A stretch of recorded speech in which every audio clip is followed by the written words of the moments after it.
Maybe you've considered trying food delivery, or you're already a driver and you're trying to decide if it's still right for you. Like with most things, delivery has pros and cons. In this video, I'm going to talk about 15 pros and 15 cons to doing food delivery.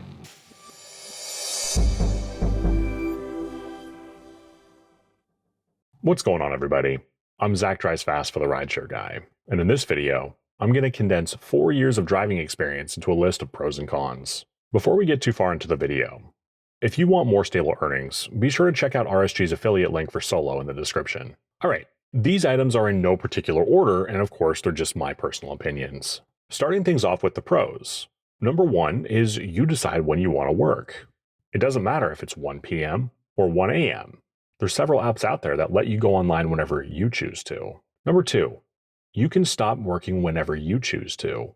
If you're on an app that makes you schedule, in most cases it's not a big deal if you end your schedule early and decide to go home. This is fantastic when it's really slow and I keep checking the clock and I'm still not making money. I can just end my shift and book it. Number 3, you don't have to ask for overtime to earn more money. You just keep driving. Maybe you had an unexpected expense come up. Just drive a little longer. Prime example of this is last summer I ended up having to replace my tires unexpectedly, and I was able to make up the difference in like 2 weeks. Number 4 is one of my favorites. You never have to ask for a day off. You choose when you take them and how many you're going to take. One of my least favorite things about W-2 jobs is you have to get permission to spend your money and go on vacation. It's not the case with gig apps. You just sign out and go. Number 5. You can decline any order that you don't want to take, and you should exercise that opportunity all the time. The apps are going to send you a ton of bad offers. Don't take them. Basically, be choosy with the orders you accept and ensure that you're turning a profit. Number 6, you don't have a boss breathing down your neck all the time. That's one of the things that I hated the most about being in the W-2 world, and fortunately, it's not a thing for us. Number 7, let's say you did decide to take a vacation. You can work almost anywhere in the country that you choose to with several different apps. For example, DoorDash and Uber Eats will let you sign on just about anywhere. Number 8, when you're working or you're in between orders, you can listen to podcasts, audiobooks, YouTube, or you can learn a new skill to better yourself. For most of us, we don't have anybody riding with us, so we can listen to whatever we want. Number 9, there is no earning ceiling with gig work. In theory, if you chose to, you could be online 24 hours a day between several different apps, so there really isn't a limit to how much money you can earn. Number 10, you don't have to work with people you don't like. You will never have to worry about a work fridge pirate or the guy who conveniently forgets to put on deodorant every single day. Number 11, there's no dress code. I mean, obviously you should keep this within reason. You don't want to show up in like a tutu or like a Transformers uniform or something like that, but as long as it's within reason, there's no dress code. Number 12, if the customer enters the wrong address, you could potentially end up with a free meal. Now, before you get too excited, I've been at this for 4 years now, and I've only had that happen once, and unfortunately, she ordered goat cheese. Number 13, you get to discover new restaurants that you may not have otherwise tried. Some of my favorite spots in town, I would have never walked through the door had I not picked up orders from there. Number 14, you are not tied to one app, so you should sign up for as many as you can. The more apps, the more earning opportunities you have, and the more money you can make.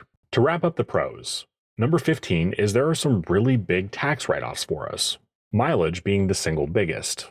Make sure to track your miles. Now that we've wrapped up the pros, let's get into the cons. The first con on the list is there is no holiday pay. If you want to be out on New Year's or Christmas, while people might tip a little better, maybe, hopefully, you're not going to get paid any more in base pay for doing the orders. Number 2 may or may not be a big deal to you depending on your situation. There are really no benefits that come with doing any form of gig work. Forget about health insurance, paid time off, dental, anything like that. You're not going to get it in the vast majority of cases with gig work. Number 3, unpredictable earnings. You never really know how much you're going to make. I've had Fridays where I expected to go out and make $100 in 4 hours and ended up making 70 in 6 hours. Then I've had random Wednesdays where I've made 200. Check out Solo by clicking the link in the description. Number 4, unjust deactivations are a real problem. Most deactivations don't happen by human review, but rather through an algorithm that gets triggered somewhere. And if you get deactivated, not only will you probably not know what you were accused of doing, but it can be damn near impossible to get back on. Basically, number 4 is a pretty big deal. Number 5, taxes are not automatically deducted, which is awesome at first because you get your entire check, but it can get really sketchy if you end up owing the IRS thousands of dollars. Now, this is not tax advice, and you should definitely talk to a CPA or an accountant, but you should utilize any write-off that you can, including mileage. Number 6, it can get a little lonely. If you're a social person, you're going to be in the car for hours at a time with nobody to talk to. Number 7, we cover all of our own expenses. When your car inevitably breaks down, that's on you. We pay for our own gas, insurance, maintenance, anything that you can think of to do our job duties. We pay for it. Number 8, you'll put a lot of miles on your car quickly. Matter of fact, my first year of driving, I drove 25,000 miles that I ended up writing off. So when I say you'll put a lot of miles on your car, I'm really not joking. Number 9, expensive car repairs are inevitable. As a matter of fact, I've actually had to replace a car as a result of doing gig work, and I didn't see it coming at the time, so it cost me thousands that I wasn't planning on spending. You would be wise to set aside a chunk of your money every month for car repairs or a down payment for a new car when that time comes. Number 10, this type of work can be very seasonal. Summer in most markets is extremely slow unless you live in a vacation destination. Similarly, January and the first part of February can be very slow as people just spend a ton of money on Christmas. So you may be wise to set money aside for those times of the year. Number 11, you have to be a self-starter. You remember that boss that we don't have? They're not going to be calling you, telling you to get to work. Number 12, the apps play games. Now, this could be like a 30-minute rant in and of itself, but I'm going to keep it short. Don't accept orders that aren't profitable. Your acceptance rate cannot get you deactivated, and you have the right to say no to anything you don't want to do. Number 13, it's fairly easy for the customers to get away with fraud, and then we get hit with account violations. Don't rely on these apps to protect you, because chances are they won't. So you need to take the steps to protect yourself.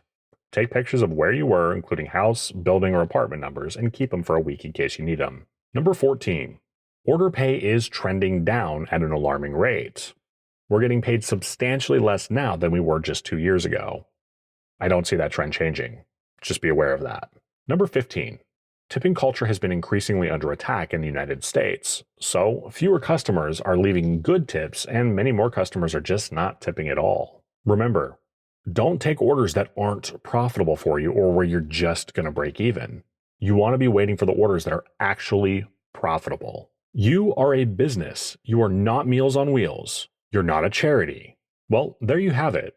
15 pros and cons of doing food delivery. Did I forget any? Be sure to let me know in the comment section below. If you haven't done so yet, please do consider pressing the like button and subscribing to the RideShare Guy. You can catch my videos here every Tuesday.